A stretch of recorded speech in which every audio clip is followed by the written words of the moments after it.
Hello guys, उम्मीद है आप सब बढ़िया से हैं। आज हम बात करेंगे जावास्क्रिप्ट फंक्शंस के बारे में। जावास्क्रिप्ट फंक्शंस क्या होते हैं हम थोड़ा डिटेल में पढ़ने वाले हैं। आज हम सारी चीज़ें डिटेल में ही करेंगे, जैसे जावास्क्रिप्ट फंक्शंस। आगे जो भी टॉपिक्स आएंगे वो डिटेल में मैं कोशिश करूंगा कि जितने अच्छे तरीके से मैं एक्सप्लेन कर सकता हूँ मैं करूँ, और होपफुली आपको ये समझ आए। ठीक है, सो शुरू करते हैं बिना किसी देरी के। सो बेसिकली जावास्क्रिप्ट फंक्शंस की डेफिनेशन होती है, वो कैसे डिफाइन करते हैं हम जावास्क्रिप्ट फंक्शंस को। हम डिफाइन करते हैं with the help of function keyword. Function keyword ले लेंगे और उसके थ्रू हम डिफाइन कर देंगे। जैसे हम फंक्शन लिखते हैं, और जैसे कि अब मैं इसका सिंटेक्स बता देता हूँ। फंक्शन, हमने यहाँ पे फंक्शन कीवर्ड ले लिया यहाँ पे, और फंक्शन का नाम रखेंगे। फिर फंक्शन के पैरामीटर्स वगैरह यूज करेंगे, जो भी पैरामीटर्स होंगे, और उसके बीच में जो भी कोड टू बी एग्जीक्यूटेड होगा वो डालेंगे हम। ठीक है, सो ये होता है हमारा फंक्शन को कैसे डिफाइन किया जाता है। एक तो ये तरीका होता है, एक फंक्शन एक्सप्रेशंस होते हैं, उसके थ्रू भी डिफाइन कर सकते हैं। सो बेसिकली क्या होता है, function javascript function can also be defined with the help of by using an expression के थ्रू भी हम फंक्शन को डिफाइन कर सकते हैं। अब कैसे करेंगे, जैसे कि हमने यहाँ पे कांस्टेंट लिया। जैसे पीछे अगर आप चेक करोगे तो यहाँ पे हमने फंक्शन कीवर्ड लिया था, यहाँ पे हमने फंक्शन कीवर्ड लिया हुआ है। ठीक है, फंक्शन कीवर्ड लिया हुआ है और फिर फंक्शन का नाम लिया हुआ है। लेकिन अब इस केस में क्या कर रहे हैं हम, कि एक एक्सप्रेशन ले रहे हैं, ये constant x equal to function a comma b।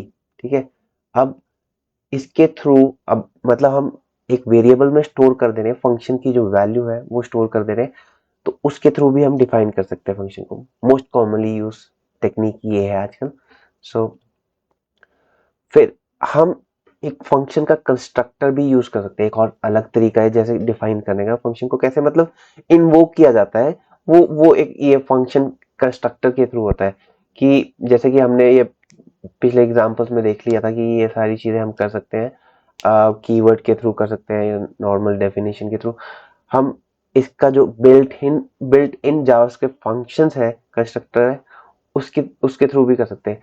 एक एग्जांपल के तौर पे जैसे ये है, अब यहाँ पे हमारा कांस्टेंट, यहाँ पे my function equal to new function A comma B, return कर रहे हैं हम उसको ए ए स्टार बी, और फिर उसको हम कॉल कर रहे हैं, यहाँ पे इसकी वैल्यू दे दे रहे हैं 4,3। सेम ये जो चीज चल रही है यहाँ पे, ये सेम है, इसके बराबर है। ठीक है, इसके बराबर है, और एग्जैक्टली सेम टू सेम चीज हो रही है यहाँ पे। ठीक है, सो होपफुली आपको थोड़ा बहुत समझ में आ रहा होगा। नहीं आ रहा होगा तो हम क्लियर कर देंगे इस सारी चीजों को। ठीक है, सो इस तरीके से हम ये फंक्शंस का कंस्ट्रक्टर बनाते हैं। फिर होते हैं हमारे सेल्फ इन्वोकिंग फंक्शन। अब सेल्फ इन्वोकिंग का मतलब क्या होता है, कि वो खुद को ही कॉल कर रहे हैं। ठीक है, अब ये क्या कर रहे हैं कि वो ऑटोमेटिकली इन्वोक कर सकते हैं। जैसे कि पिछले इसमें इसमें हमने इसको इन्वोक किया था with the help of my function, इसके थ्रू कॉल करवाया। ठीक है, लेकिन इस केस में क्या होगा कि ये ऑटोमेटिकली चल पड़ेंगे। ठीक है, एक एग्जांपल के तौर पे यहाँ पे, जैसे कि ये सेल्फ इन्वोकिंग फंक्शन है, ये फंक्शन है, ये ऑटोमेटिकली इन्वोक हो जाएगा। मतलब यहाँ पे हमने पैरेंथेसिस लगाए, मतलब ये सेल्फ इन्वोकिंग फंक्शन है, तो ये ऑटोमेटिकली स्टोर कर देगा वैल्यू हमारी एक्स की, यहाँ पे हेलो। ठीक है, सो ये होता है हमारा सेल्फ इन्वोकिंग। फिर हमारा आ जाता है एरो फंक्शन। एरो फंक्शन क्या होता है, ये सारी चीजों के हम एग्जांपल भी करेंगे, बट मैं आपको थोड़ा बहुत डेफिनेशंस वगैरह बता देता हूँ, ताकि आगे जैसे जैसे हम करें तो आपको थोड़ी मुश्किल ना रहे। ठीक है, फिर एरो फंक्शंस होते हैं। एरो फंक्शंस क्या करते हैं, ये बेसिकली शॉर्ट सिंटेक्स होते हैं। बेसिकली क्या होता था, पहले क्या होता था कि हम बड़े सिंटेक्स में यूज करते थे। बड़ा सिंटेक्स होता था कि हम अलग अलग तरीके से इसको चलाएंगे। लेकिन विद द हेल्प, मतलब ये जो एरो फंक्शन आए हैं, ये आए ECMAScript 6 में। ECMAScript जो 5 थी उसमें ये सारी चीजें नहीं थी। ECMAScript 5 कैसे थी, ये दिखा देता हूँ मैं आपको। ऐसे थी ECMAScript 5, इस तरीके से थी। तो इसमें हम वेरिएबल डिक्लेयर कर रहे थे x equal to function x comma y, फिर उसके बाद ये पैरेंथेसिस i, फिर उसके बाद ये रिटर्न x स्टार y, ठीक है। लेकिन जब हमारे ECMAScript 6 आई तो इस तरीके से हो गया, ये पूरा हमें इतना सारा लिखने के बदले हम इतने शॉर्ट फॉर्म में लिख सकते हैं अब, ठीक है। शॉर्ट फॉर्म में लिखने का क्या, और ये बहुत ही पावरफुल टूल है, बहुत ही पावरफुल टूल है जो आजकल यूज होता है। सो टूल इन द सेंस कि बेसिकली एरो फंक्शन ये एक बहुत ही पावरफुल वे है, अगर हम फंक्शंस को डिक्लेयर करना चाहें तो बहुत यूज होने वाला है और बहुत यूज होगा आगे अगर आप कोडिंग करेंगे जावास्क्रिप्ट में। जावास्क्रिप्ट में क्या, नोड जेएस में कर लेंगे, रिएक्ट में, आप जावास्क्रिप्ट से रिलेटेड किसी भी टॉपिक को पकड़ लो, चाहे वो फ्रंट एंड हो चाहे वो बैक एंड हो, हर एक जगह पे ये एरो फंक्शन यूज होगा। सो बहुत इंपॉर्टेंट है। सो अब एरो फंक्शन की प्रॉपर्टीज क्या होती है कि उनके पास अपना दिस नहीं होता, ठीक है।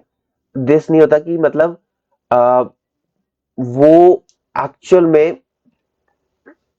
मतलब अगर हमें किसी चीज को डिफाइन करना है तो उसके थ्रू कर सकते हैं, हम अपने आप ही कर सकते हैं without using their own this, क्योंकि उसका अपना दिस नहीं होता, वो दिस कैप्चर करवाता है।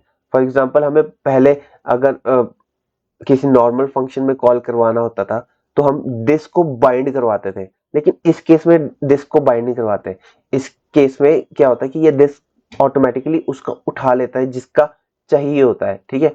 सो ये बहुत अच्छी। अब arrow functions are not hoisted. अब होस्टेड एक न्यू टर्म है। न्यू टर्म क्यों है? बेसिकली होस्टेड क्या क्या होता था कि अगर हमने कोई भी फंक्शन, ये सारी चीजें हम करेंगे, कोई भी चीज हम डिक्लेयर कर रहे हैं, मान लो एक वेरिएबल को कॉल कर रहे हैं हम कहीं पे, ठीक है। वेरिएबल को अगर हम कॉल कर रहे हैं तो उसकी डिक्लेरेशन या तो वो ऊपर होगी या तो नीचे होगी, ठीक है। लेकिन अगर होस्टेड होंगे तो उस केस में क्या रहता है कि वो कहीं पर भी डिक्लेयर कर दो, कोई दिक्कत नहीं रहती। लेकिन अगर एरो फंक्शन, मतलब एरो फंक्शन के केस में क्या होगा कि हमें ऊपर ही डिक्लेयर करना पड़ेगा। अगर अगर मान लो हम थर्ड लाइन में कॉल कर रहे हैं इस क्या कहते हैं किसी वेरिएबल को, फॉर एग्जांपल वेरिएबल एक्स, ठीक है, उसको थर्ड लाइन में कॉल कर रहे हैं एक्स इक्वल टू 100, ठीक है, और हमने डिफाइन नहीं किया है, तो हमें ये डिफाइन करना पड़ेगा टॉप पे एरो फंक्शंस के अंदर, ठीक है। एरो फंक्शंस के अंदर नहीं, मतलब उससे पहले सेकंड लाइन में या फिर फर्स्ट लाइन में, ठीक है। इन इन दो लाइनों के बीच में हमें उससे पहले डिफाइन करना पड़ेगा। तो arrow functions are not hoisted का मतलब ये है। अब इसमें ये बताया कि हम कॉन्स्ट का यूज कर सकते हैं इंस्टेड ऑफ यूजिंग var, ठीक है, because expression are always constant values, ठीक है। सो ये था हमारा, मतलब थोड़ा बहुत जो डिस्क्रिप्शन बेसिस पे था, लेकिन अब हम करेंगे थोड़ा कोड बेसिस पे। अब कोड बेसिस पे किस तरीके से करेंगे वो मैं आपको बता देता हूँ।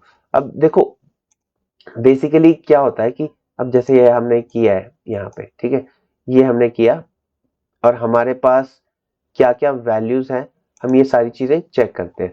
सो फॉर एग्जांपल मैंने आपको क्या बताया था, मैंने बताया था कि फंक्शंस को कैसे डिक्लेयर किया जाता है। अब देखो मैंने यहाँ पे स्क्रिप्ट कॉल करवा रखी है। मैं अगर मानो ये वाला हमारा ये वाला हमारा फ्रंट एंड है, मैंने इसमें डिक्लेयर करवा रखा है ऑलरेडी यहाँ पे। सो मेरे को अगर कोई चीज शो करवानी है तो मैं इस तरीके से शो करवा सकता हूँ। मैं अगर यहाँ पे कुछ भी लिखूं तो ये डिक्लेयर, ये चल पड़ेगा एक्चुअल में। सो अब हम पहला चलाते हैं फंक्शन को कैसे कॉल करते हैं। फंक्शन कीवर्ड यूज करते हैं, ठीक है, और माय फंक्शन लिख देते हैं, ठीक है, कुछ भी लिख दो,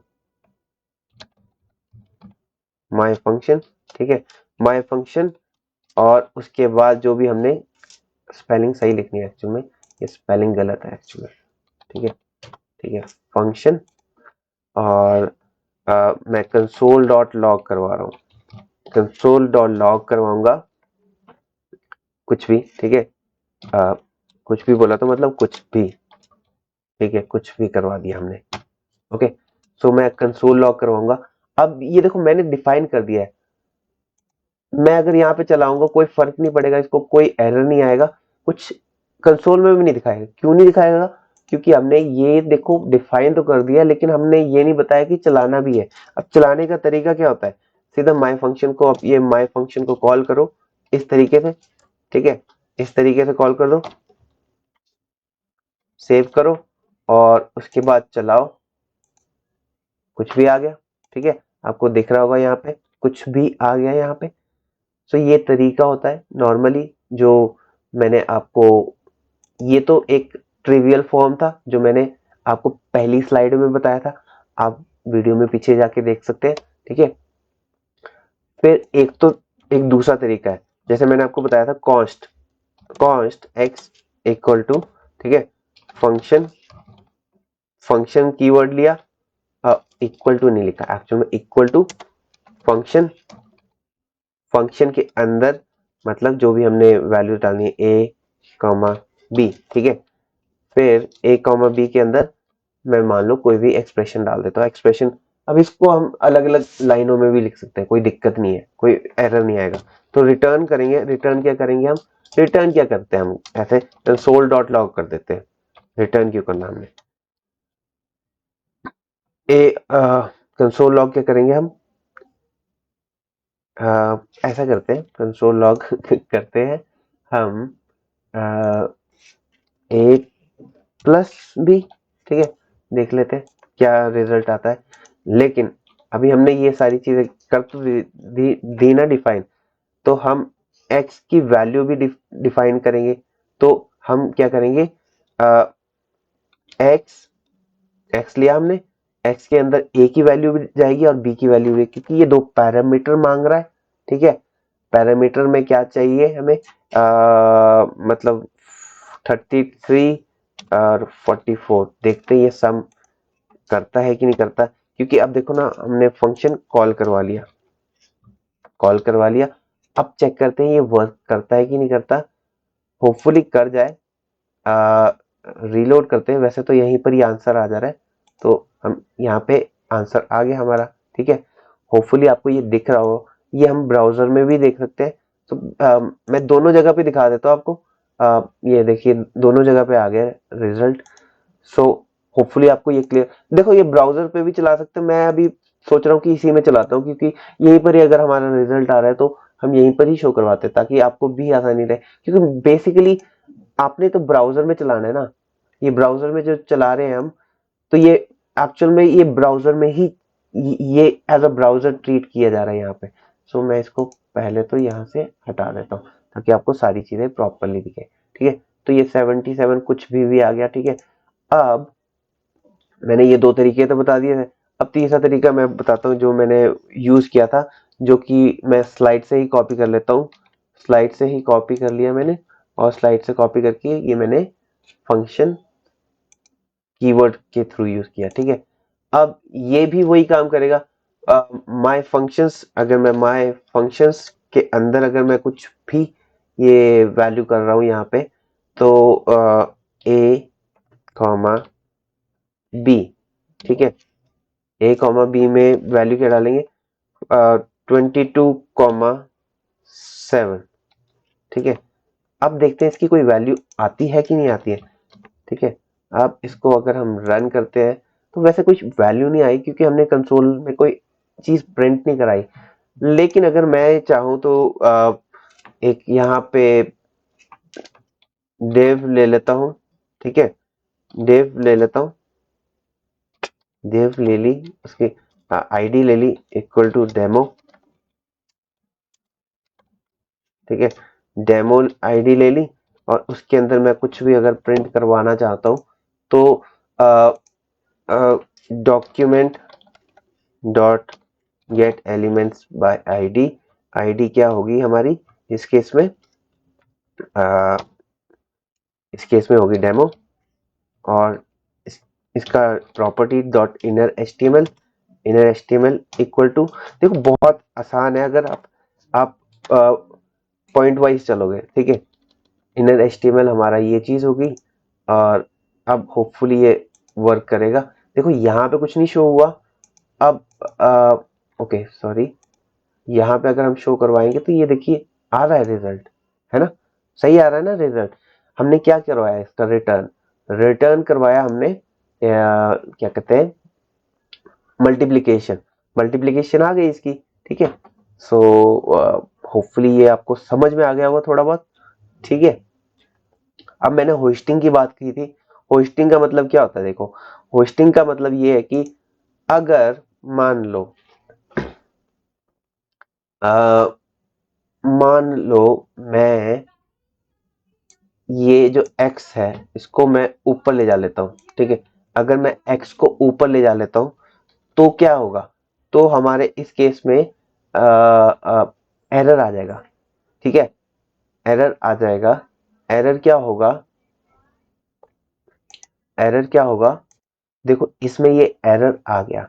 एरर, अब ये जो आया एरर क्यों आया, मैंने आपको बताया था होस्टिंग का मतलब, अब देखो हमने इसको कॉल कर लिया, इसको कॉल कर लिया, मतलब देखो हमने यहाँ पे चीज ये एक्स हमने डिफाइन किया ही नहीं था यहाँ पे। अब देखो यहाँ पे तो कांस्टेंट डिफाइन कर रहे हैं ना हम बाद में, लेकिन इससे पहले हमने डिफाइन नहीं किया था, तो इसको हम कॉल कैसे कर सकते हैं, ये क्या चलता है, जावास्क्रिप्ट चलती है टॉप डाउन अप्रोच, मतलब सबसे पहले ऊपर वाली चीज रीड करेगा, फिर उसके बाद नीचे वाली, उसके बाद नीचे वाली, नीचे वाली, नीचे वाली, नीचे वाली, ठीक है, इस तरीके से रीड करेगा। तो ये जो होस्टिंग क्या होता है कि इस केस में ये रीड नहीं कर पाया, ठीक है, रीड नहीं कर पाया कि भैया इसकी वैल्यू क्या है, तो ये रेफरेंस एरर आ जाएगा। सो इस केस में ये एरर दे देगा, ओके। तो बेसिकली मैंने आपको ये थोड़ा बहुत एक्सप्लेन कर दिया इस चीज में, होपफुली आपको ये समझ में आ गया हो। अब मैंने आपको एक और बताया था कि सेल्फ इन्वोकिंग, सेल्फ इन्वोकिंग में क्या करना था, देखो अब मैंने हर जगह पे यहाँ पे ये माई फंक्शन कॉल करवाया, ये करवाया, फलाना करवाया, ठीक है। सो इस केस में क्या होगा कि मान लो मैं कर रहा हूँ फंक्शन, फंक्शन मैं नहीं चाहता कि मैं किसी को बोलूं कि भाई मेरे को कॉल करे, ठीक है, ये ऑटोमेटिकली कॉल हो जाए। अब ऑटोमेटिकली कैसे कॉल होगा ये देखते हैं, इस तरीके से होगा, ये तरीका है कि देखो हमने यही चीज लिखनी है, ठीक है, यही चीज लिखनी है। देखो अगर मैं हटाता हूँ ये सारी चीजें, ठीक है, ये हटा देता हूँ, ठीक है, तो ये एक सिंगल फंक्शन है, और ये पैरेंथेसिस भी लगा दी हमने, ठीक है, ये जो मतलब ये समझ लो कि ये x जो है, x हमने इसको ले लिया पूरे को, ठीक है, उसके बाद उसको रन करवाया हमने, सो रन करवा दिया। इसके अंदर अब हम वैल्यूज डालेंगे, ठीक है, जो भी हमें चाहिए, लेट लेट या फिर कंसोल डॉट लॉग, क्या करेंगे हम लिखेंगे आई एम अ सेल्फ इन वोकिंग फंक्शन, ठीक है, सेल्फ इन्वोकिंग फंक्शन हूं मैं, ठीक है, रिफ्रेश करेंगे तो बेसिकली आपको ये रिजल्ट आ गया, ये आपको ब्राउजर में भी दिख जाएगा, I am a self invoking function. So देखो मैंने कहीं पे ये वो नहीं करवाया, ठीक है। अब होपफुली आपको ये थोड़ा बहुत समझ में आ गया होगा, ठीक है। इन केस कोई भी डाउट है प्लीज मेरे को कमेंट सेक्शन में बता दीजिएगा। और अब आ जाते हैं हम एरो फंक्शन के ऊपर, ठीक है। अब एरो फंक्शन क्या है मैंने आपको पहले भी बताया, देखो हम पहले यही यूज करते थे, ये सारी चीजें, ये देखो इसको यूज करने का एक और तरीका है। अब एक और तरीका क्या है कि देखो मैं यही चीज लिखूंगा, यही चीज लिखूंगा, लेकिन एरो फंक्शन के थ्रू, ठीक है। एरो फंक्शंस के थ्रू कैसे लिखेंगे, देखो हम पहले तो फंक्शन कीवर्ड हटा देंगे इसमें, ठीक है, फंक्शन कीवर्ड हटा देंगे, ये अभी फिलहाल के लिए हम ब्रैकेट्स भी हटा देते हैं, ठीक है, ये ब्रैकेट भी हटा देते हैं क्योंकि ये सिंगल कॉल ही कर रहा है, ठीक है।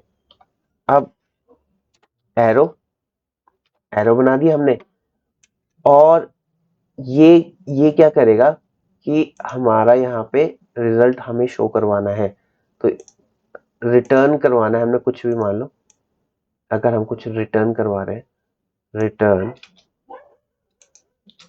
ठीक है, रिटर्न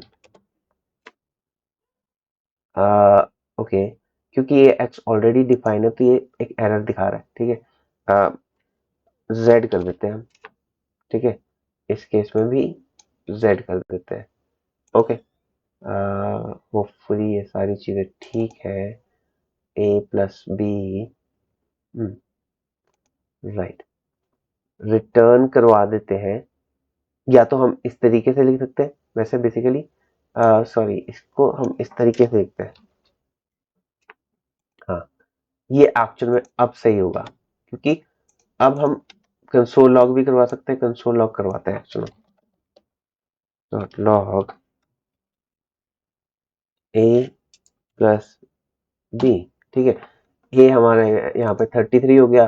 33 के बदले एक्चुअल में हम ऐसा करते हैं, कुछ भी लिख देते हैं, ठीक है, और इसको सेव कर देते हैं। सेव किया और रन किया, और तो हमारे ये आंसर आ गया। और देखो कितना सही आंसर आया, 5555, ठीक है। देखो कितना बढ़िया आंसर आया। और होपफुली आपको ये क्या कहते हैं, एरो फंक्शन के बारे में भी पता लग गया होगा, थोड़ा बहुत आइडिया तो लग गया होगा यार, क्योंकि इतना मुश्किल भी नहीं है ये एरो फंक्शन। अब देखो ये हमने फंक्शन, मतलब इस केस में हमने बहुत सारी चीजें हटा दी, ओके, और इसको फिर कॉल करवा लिया automatically. So that was it for today.